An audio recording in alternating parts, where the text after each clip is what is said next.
It doesn't take a genius to realize that Faze Clan has been in some hot waters recently. We've seen Rain and teeqo come out and be frontrunners in trying to bring change to the way the brand has been run. We've seen other members either follow suit or respond to Rain and teeqo in their own videos. And for the finance guys out there, we've seen Faze's literal stock on the stock market plummet to the point where they have been given a deadline to straighten things out, otherwise they would be delisted from the US stock exchange. It's safe to say that the happy days of Faze Clan and the New York house are long behind us. But that still begs the question, what's next? Will Faze Clan figure themselves out as a brand? Will the OG founding members be able to take some power back from these so-called greedy boomer CEOs and restore honor and relevancy to the Faze name? Or will things continue to change for the worse, and will the brand eventually fall into obscurity? My name's grishuh, and today we will cover some of the things that got Faze Clan to its current situation, and more importantly, whether Faze Clan can make a comeback.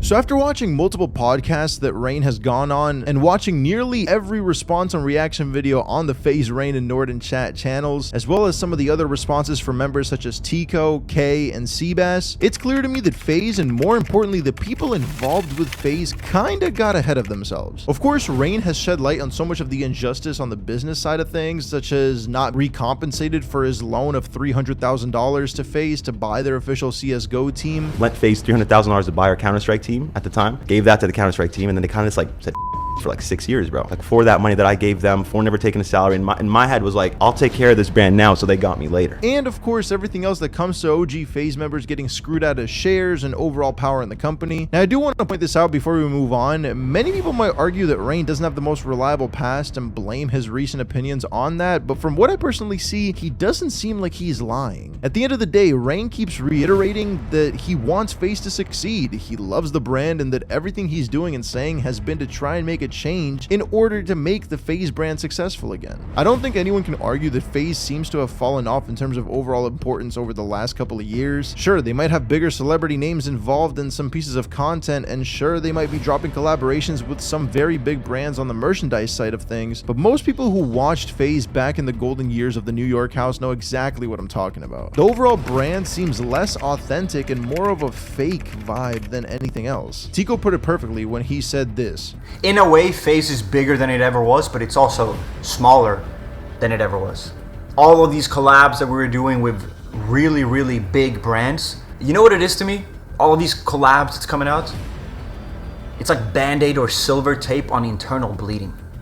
That's the way I see it. And don't get me wrong, I know the overall power of branding is important. A recognizable brand that's consistently putting out new products and projects will have a hard time truly failing. And Faze is still a brand that many people know, maybe fewer people love. But the brand image of Faze has been recognizable for nearly a decade now, and not because of these new crazy collabs or anything. I think anyone would be foolish to say that Faze got to the status that it got to by having celebrities like Snoop Dogg and Offset being reported as new recruits, or having collaborations with Champion or Bape. The thing that made Faze special and popular in the first place was the OG members and what they accomplished in those years on top. The New York, and honestly even some of the earlier LA days of Faze, was what really pushed Faze to where it was, and it all stemmed from gamers being entertaining enough online to build these massive audiences. The balance of gaming, entertainment, authenticity, and overall vibes and relatability pushed Faze Clan into that mega mainstream status. And while the overall brand might have a bigger name and is known by more people, the core loyal audience has significantly dwindled because of that lack of relatability. One of the major contributors that changed Faze Clan, according to a lot of previous members, was the introduction of people from the business world into the brand that either don't know or don't care about content as a whole. This is another thing that Rain and others have been stressing non-stop.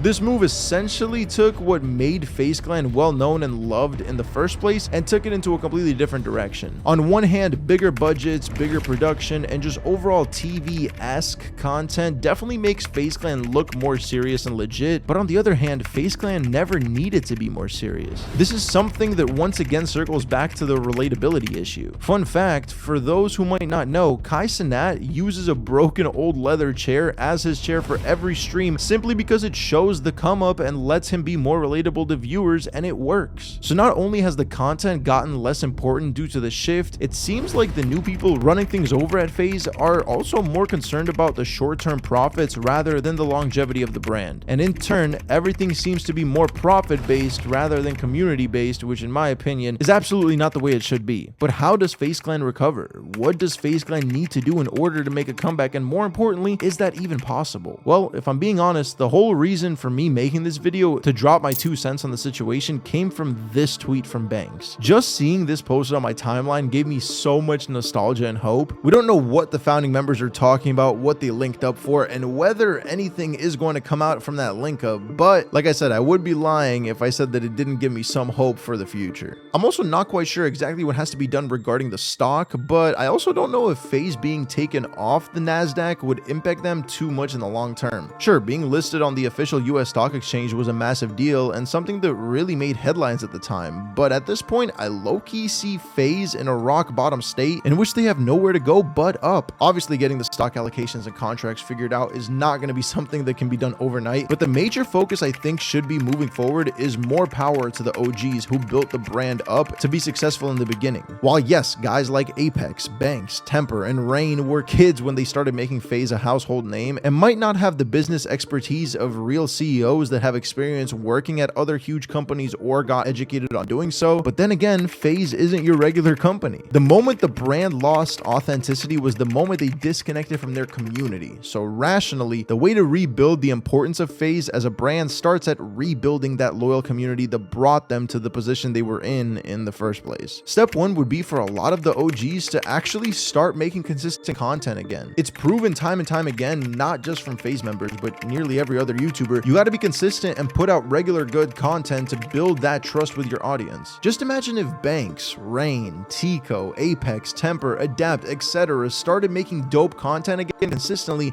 and especially if they did it together. Rain has been super active recently, but most of the content is based on the current status of FaZe. Some of these guys haven't consistently posted content in years, which in my opinion definitely played a massive role in the decline of the brand as a whole. Imagine if you're running a show or network and the main cast stops appearing on the show, being replaced with different actors. The show is bound to decline in viewership, especially if it happened with no explanation. Once they get the content part down and everything is in motion, the trust will start building over time. And it most likely won't make FaZe as relevant as it was in the past overnight, but it's definitely something that can start the ball rolling. But the question still stands, can FaZe make a comeback? And in my full honest opinion, although being hard, I do believe that it can happen, but only if the OGs somehow get the majority of power when it comes to the direction of FaZe as a whole. The entire situation right now is making headlines in the YouTube gaming space, and nearly every video of FaZe content creators speaking out about the situation is garnering tons of buzz, Rain especially. This to me not only shows that people have definitely not forgotten how good FaZe used to be, but that there is still definitely hope for FaZe's future. You gotta keep in mind that fixing things will take a large amount of time, but if, and that's a huge if, somehow Rain, Apex, Banks, Temper, and other OGs such as teeqo can get that power back and really use their vision to lead FaZe moving forward, I can see things turning around for the better, even if it doesn't hit that peak of the New York house days again. But what do you think? If the right moves are made for the brand, can FaZe recover, or is FaZe a sinking ship that people would be smart to distance themselves from? As always, I love hearing your guys' thoughts about these things, and I hope you enjoyed the video. And of course, as always, make sure to leave a like and subscribe to not miss the next one. Thank you so much for watching.